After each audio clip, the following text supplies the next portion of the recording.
Hi, my name is Karl Magnusson. I'm the General Manager of DICE in Stockholm, Sweden. We just saw you doing the co-op demo. Uh-huh. How much practice have you put in? We've been practicing a lot, but the thing is that our co-op is built around some random factors. So especially in this level, we have like a sneaky section in the beginning. Depending on where you trip the alarm or if you trip it at all, the game will play out differently. There's also some random sections that there might be a guy that kicks open a door and stumbles at you trying to get you with a knife. The next time you get there, he might not do that. So to answer your question, yeah, we were pretty nervous because the missions end if both guys are man down. Then no one can help the other one up. So if that would have been happening on a stage, that would have been a bit embarrassing, I would say. You managed to do it without either of you going down. We got a couple of man downs. We got one here. Yeah. On the co-op side, it's two-player co-op.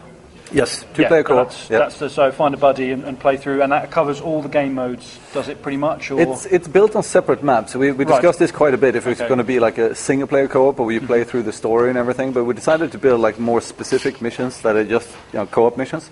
So naturally, you will recognize some of the environments, but they're built specifically for the co-op with all the scripting and all the events and setups and everything. Kind of intertwined with the single-player campaign at all? Or no. Is it all separate? Okay. No, it's separate. And how much of that is there going to be at launch, if you can say at this stage? I believe, are we saying how many co-op maps there are? Yeah, we have 6 maps in the game we're shipping. Okay, yeah. Wow. And so what sort of scale are you talking about in terms of going through one of those co-op maps? Is it sort of... Well, we've been discussing this to and fro, and you will be able to compare both your times and your score, but we actually want to incentivize people to use score, because we don't want to turn this into a speed run mode. We'd rather have people helping each other out, spotting enemies, getting extra points for doing that kind of teamwork, reviving each other, and basically just clearing area by area, moving up. The mission that we saw here, Exfiltration, you also have to protect the Humvees. So there is fail states built in that if you don't take out like RPG shooters, etc., it will break the mission, so to say. So it's more important that we want people to focus on the score in the game. Okay, so with co-op being quite a new feature in terms of what people know about the Battlefield franchise type stuff, so you've got the 6 missions, you've got the various objectives within that, and the different types of achievables in there. How much time, if you like, will it take to complete one mission? If you're going to sit down and start playing with a friend, how long? It varies a bit. There are some that are shorter and some that are longer. So I would say anything from...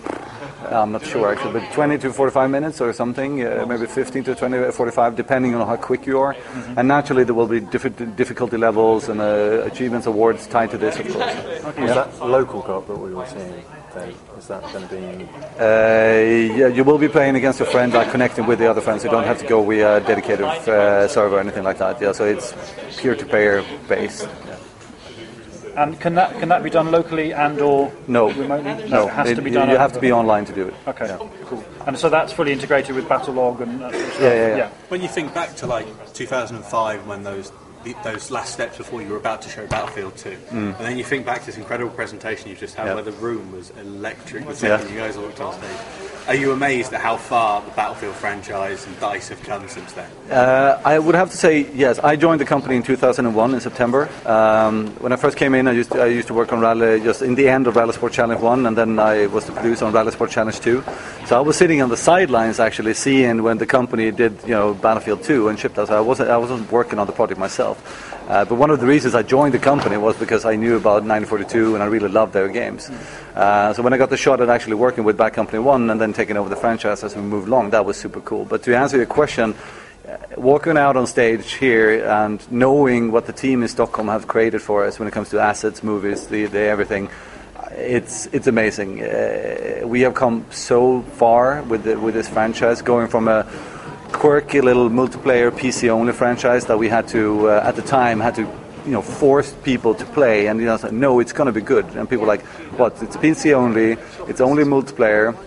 It's like vehicles. You have to fly airplanes. I don't get it. It just sounds complex. And then when people actually got to play it, suddenly just people really liked it. Now the attention of the franchise is so much greater, and it's super cool. Having come into it, as during the time of Bad Company, bringing that onto the consoles then. Now with Battlefield 3, you're bringing that onto the consoles. How exciting is it to have the entire Battlefield franchise now under one roof? It is It's really, really cool, but it's also very fascinating with the amount of people that come in and play the game. We are constantly trying to think of how can we expand the Battlefield universe to keep more players happy in the different worlds. We're seeing, both from community feedback and the telemetry data that we have, and just listening generally to what kind of people that buy our games, we see that there's different customers. We have the people that spend 500 hours in our multiplayer. Maybe they only play co-op because they want to be the best jet pilot ever or whatever. But then you also have the people that really enjoy like Squad Rush or something like that in the Bad Company games on console, that like it more tactical when it comes to the infantry. They don't like so much vehicles, etc. So our idea is to, with the single player, co-op and multiplayer, plus all the game modes in multiplayer, to really cater to a wide audience of shooter fans. With multiplayer, DICE have this philosophy of always surpassing yourself, and you are your own competition. You want to beat yourself. As you've still got people literally piling into Battlefield 2 servers, and people, tens of thousands, still playing Bad Company 2. How high have you now set your own bar to clear it with Battlefield 3? We have set it very high, I would say. I think you nailed it there. One of the you have some core values in the studio. It sounds very pretentious to say that in English, I don't know, but we have some core values that we have in the studio that actually the people on the floor has helped us formulate, and they're quality, innovation, and fun. Quality and innovation is super important when we build our games. We always want to challenge ourselves to take one step further and to really take it, to the next level or whatever. In this case, it was an extra challenge because we wanted to make a sequel to BF2, or it's so long ago, so it's, I'd say, like a spiritual successor. We also needed to take with us everything that we have learned from Bad Company 1, 1943, and BC2 as well, and mold that all together. I think we are in a very, very good place with what we have now. We have taken some learnings from the new games, we have molded that in with bringing back smaller gameplay innovation, like you can go prone and these kind of things, and then we're bringing back new vehicles, new old vehicles like the jets, etc. So it's a mix. It's I like to say it's the best Battlefield game that we have ever set out to do. Awesome. Just had quite a few questions coming through on working within a squad. So the idea of a squad working, which is a thing that a lot of Battlefield fans from way back really love. What can players expect from being a member of a squad? How does that work? What tools are available around that? Well, playing in a squad, first of all, there's going to be 4 players in a squad. I know that some people say that 6 is better. We have decided to go with 4 because there's also an incentive to actually take out and wipe out other squads. You'll actually get scoring for that if you manage to do that. But squads then have a squad leader, so you do have a dedicated squad leader. That's an important difference from before. And the squad leader can then give set objective orders, like point at the flag or a crate or something like that, say go there, do that. So that's a very important role of the squad leader, so to say. But then you can actually spawn on anyone in the squad. That's also something highly debated, we know, but we've actually decided to go with that decision now. I feel that is best. Naturally, the most simplest and obvious things like VoIP and speaking together and playing together, and all you need to have an engineer, you need to have a combat medic and these kind of things. That's where the team play also come in quite a bit. Good. Yeah, good. And I should say that after the massive feedback from everyone in the community, we are putting in the Comoros as well on PC. On PC. Okay. It's going to come in very hot, but it is in the plan to get that done for day one. Excellent. That's done about 40 of the questions I have here. So does anyone else want to come in a second? Okay. Could you talk a bit about the vehicles that are going to be in it and how difficult it is to use them? Because I know, personally, flying helicopters I find extremely difficult. Well, it's usually helicopters and jets are usually the ones. Helicopters in general is very, a real helicopter is really hard to fly naturally. I don't know how to do it. So the balance is that, well, first of all, we're not building simulators, as you know, if you play the game. It's the fun that is the most important part of it. So everyone needs to be able to jump into a helicopter and play it. But then you need the depth as well, that you can master it over time and become really good and learn to use the physics to your advantages and advantage and these kind of things. So I think the helicopters that we have now, for instance, are in a very good spot. I've been spending, when you get to the show, when you get to play the build, you can feel it yourself. But I think the helicopters now are in a very good state that you can do things with it. We have worked with the actual physics, how it feels and these kind of things. Jets is a different business. If you jump into a jet and expect to be able to hit guys on the ground with a Gatling gun immediately, you're going to have problems. But when you start to learn and play this, you will really recognize that you can do some elite skill moves there as well. And we need to make the jets pretty hard to hit things, and because the pilots that are going to spend their 500 hours on this game, they're going to do some crazy shit with the game, and they need to have a challenge to actually not be overpowered on the maps. But I mean, naturally, as we ship this game, we see this not as a drop dead. Game is out, we go to Hawaii, we're done. We're going to take care of this game for a long time with patches and these kind of things. So if we start to see that something goes a bit unbalanced, we'll change that as we move along. Just a couple of other questions. The sort of innovative web-based battlelog system that's going to drive the game rather than having a traditional, if you like, front end, which is very innovative. How's that going to work with for console players? Is that going to be a similar separate tool? Well, first of all, we want console players to preferably play the game. I'm just looking at you guys. There's a lot of gadgets here. I would like you guys to play the game on your consoles with that next to you.